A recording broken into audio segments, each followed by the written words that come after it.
បន្តពីប្រភេទនៃឧបោសថបន្តិចទៀតទៅព្រោះថាអានិសង្ឃ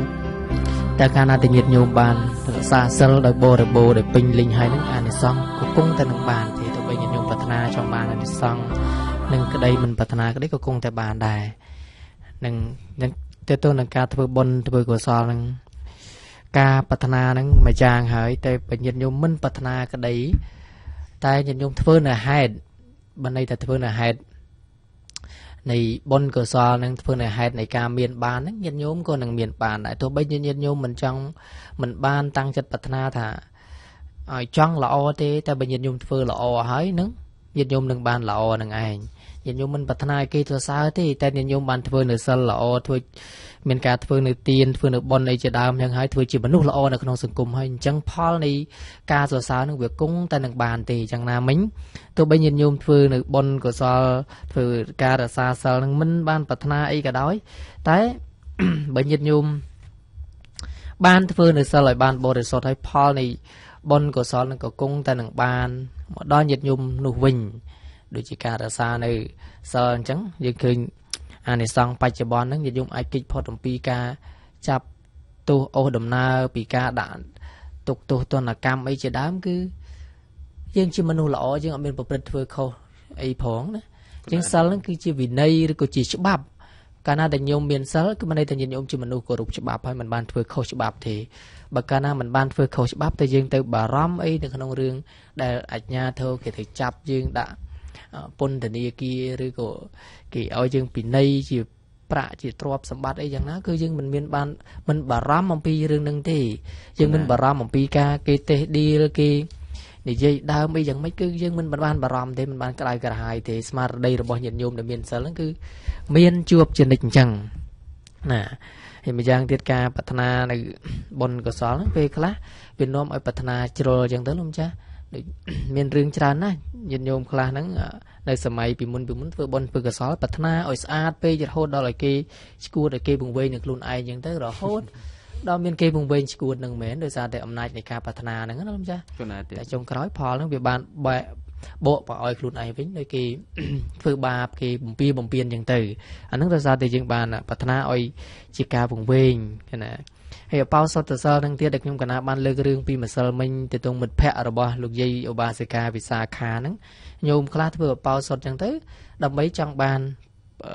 ប្តីពីក្មេងណានាងខ្លះទៀតនោះចង់បាន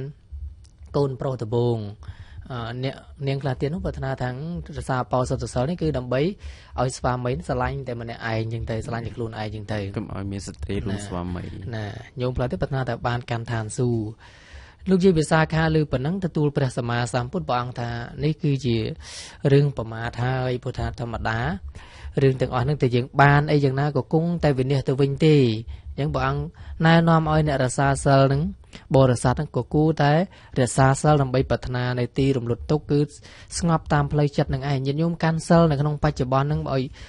យសិលបានបរិសុទ្ធគឺញាតិញោមចិត្តស្ងប់មិនភ័យមិនលំបាកចិត្តអីហ្នឹងគឺជាអានិសង្ឃរបស់សិលនៅក្នុងបច្ចុប្បន្នហ្នឹងហើយបើញាតិញោមបានសុខនៅក្នុងបច្ចុប្បន្នហ្នឹងហើយតែក្នុងបរលោកក៏គង់តែនឹងបានសុខតទៅទៀតបើឥឡូវនេះញាតិញោមមិនបានសុខមិនមានការចេះដឹងផងតើយើងទៅប្រាថ្នាទៅជាតិខាងមុខទៀតឲ្យមានការចេះដឹងយ៉ាងម៉េចណាបញ្ញាទៅទៅនឹងការស្ដាប់ធម៌ហ្នឹងជាពិសេសហ្នឹងញាតិញោមត្រូវចង់បាននៅបញ្ញាក្នុងឱកាសហ្នឹងក្នុងគណៈដែលញាតិញោមកំពុងតែស្ដាប់ហ្នឹងញាតិញោមស្ដាប់ដោយគោរពយកចិត្តទុកដាក់ក៏បានបញ្ញាឲ្យមានការយល់ដឹងមានការចេះដឹងទៅគឺជារឿងដ៏ប្រពៃហើយម្យ៉ាងទៀតឧបោសថសិល3យ៉ាងខ្ញុំកណានិយាយ2ថ្ងៃហើយមិនទាន់ចប់ទេណាគឺគោបាលកៈបោសុទ្ធហ្នឹងការរសាបោសុទ្ធហាក់ដូចជាអ្នកស៊ីឈ្នួលមើលគោរបស់គេហ្នឹងបានន័យថាគឺมันបានខ្វល់ចិត្តទុកដាក់អំពីគោហ្នឹងឲ្យថែរសាគោឲ្យពេញលេញយ៉ាងណាគិតតែឆ្លៃឈ្នួលហ្នឹងយ៉ាងណាមិញញោមដែលរសាសិលมันបានតាំងចិត្តសម្អាតសិលរបស់ខ្លួនឲ្យបរិសុទ្ធទេតែគិតតែប្រាថ្នាចង់បាននៅអានិសង្ឃចង់បានផលអញ្ចេះចង់បានផលអញ្ចោះអាហ្នឹងវាខុសគោលដៅដែលព្រះសម្មាសម្ពុទ្ធព្រះអង្គទ្រង់ត្រាស់សម្ដែងបំពីការរក្សាសិលហ្នឹងអញ្ចឹងញាតិញោមសប្បាយចិត្តចុះដែលញាតិញោមមានសិលល្អហើយគឺផលនឹងបានទោះបីញាតិញោមប្រាថ្នាអីឬក៏មិនប្រាថ្នាយ៉ាងណាណាដែលព្រះអង្គសម្ដែងដោយសង្ខេបនៅក្នុងនៅពេលដែលប្រសង់ លោកឲ្យសិលហើយហ្នឹងញាតិញោមតែងតែលឺសីលេនអ្នកសុកតឹងយន្តិអ្នករសាសិលហ្នឹងតែងបានទៅកាន់ឋានសួគ៌សីលេនភោគសម្បទាតែងតែបានទៅទ្រព្យសម្បត្តិបរិបូរភោគទ្រព្យហ្នឹងឯងសីលេននិពុតឹងយន្តិតែងចុងក្រោយនោះតែងតែបានស្ងប់ផ្លូវចិត្តរហូតដល់បាននៅបណ្ឌពៀនគឺលែងមានទុកលែងមានការព្រួយបារម្ភនៅក្នុងពេលបច្ចុប្បន្នហ្នឹងក៏ដូចទៅកាលខាងមុខទៀតហ្នឹងហើយមួយទៀតឧបោសថសិលមួយបែបទៀតហ្នឹងអ្នករសាឧបោសថសិលបែបពុនិក្រុនគេហៅថានិគុណធុបោសថនិគុណធុបណាពុនិក្រុនហ្នឹងគឺគេទូមានសិស្សឬក៏ទូមានបរិស័ទរបស់គេឲ្យរសាសិលអញ្ចឹងដែរតែគេមានដែនកំណត់របស់គេ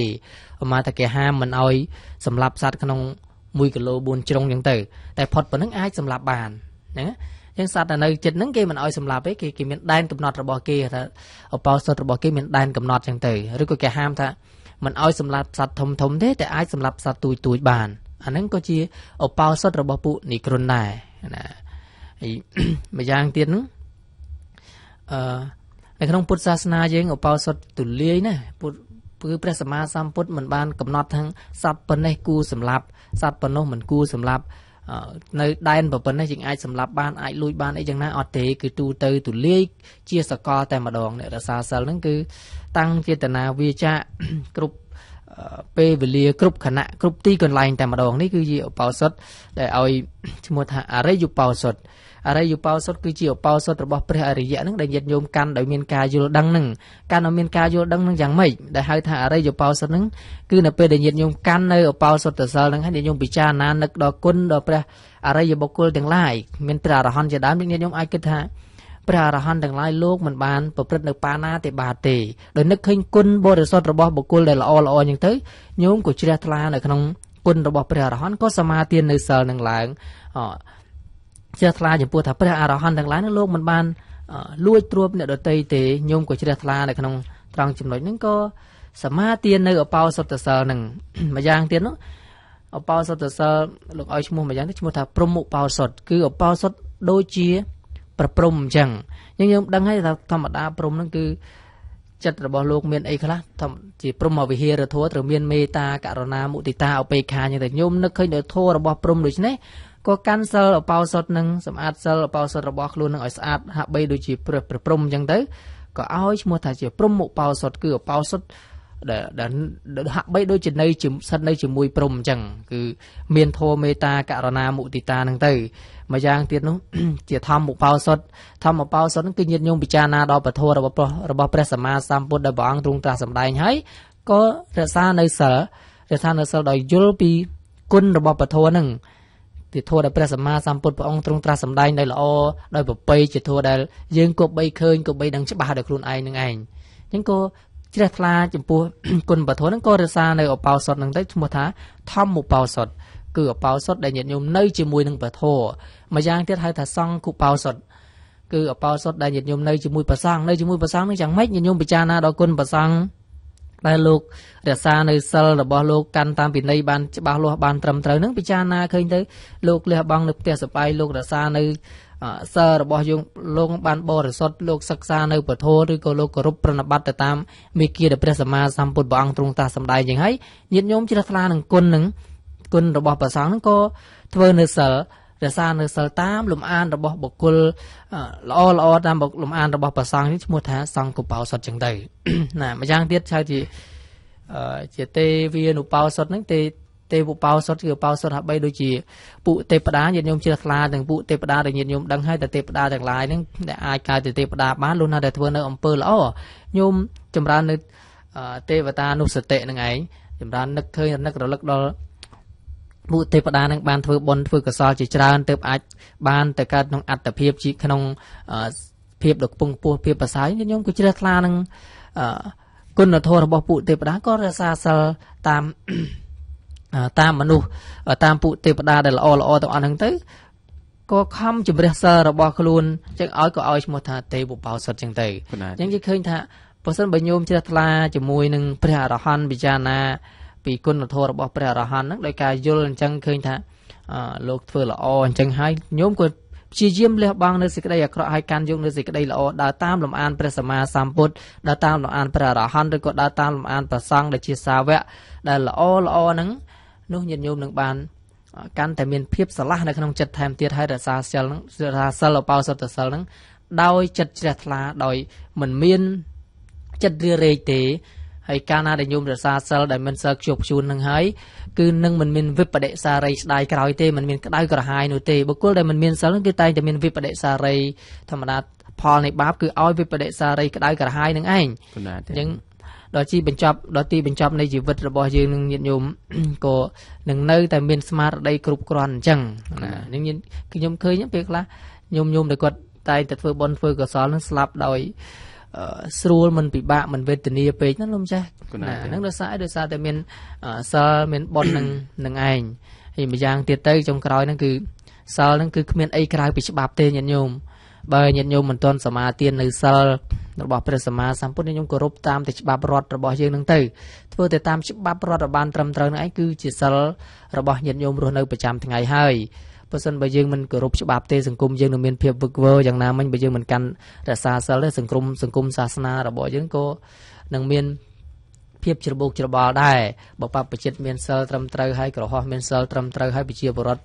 ទាំងអស់គោរពច្បាប់ទាំងអស់គ្នានឹងជាប្រទេសមួយដែលរស់នៅដោយភាពសុខសាន្តហើយតែយើងមិនអាចទៅបង្ខំឲ្យគេកាន់សិលឲ្យគេគោរពច្បាប់បានគ្រប់គ្នានោះទេញាតិញោមហើយយ៉ាងបើញាតិញោមបន្ទោសចំពោះពុទ្ធបរិស័ទដែលមិនអាចកាន់សិលបានគ្រប់គ្នាបាននោះញាតិញោមត្រូវមើលខ្លួនឯងជាប្រជាពលរដ្ឋដែរយើងគួរតែបន្ទោសខ្លួនឯងទៅថាយើងគឺជាពលរដ្ឋដែរមិនក៏មិនអាចគោរពច្បាប់របស់រដ្ឋបានអញ្ចឹងព្រោះថាច្បាប់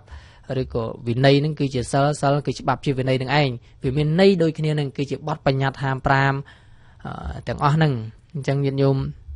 ដែលមានសិលហើយក៏មិនគួរមើលងាយញាតិញោមដែលមិនទាន់កាន់សិលញាតិញោមដែលមិនទាន់កាន់សិលក៏មិនគួរអាងតែខ្លួនឯងមិនកាន់សិលចេះធ្វើផ្ដេសផ្ដាស់ចេះតែប្រព្រឹត្តបំពានទៅខ្លាចថា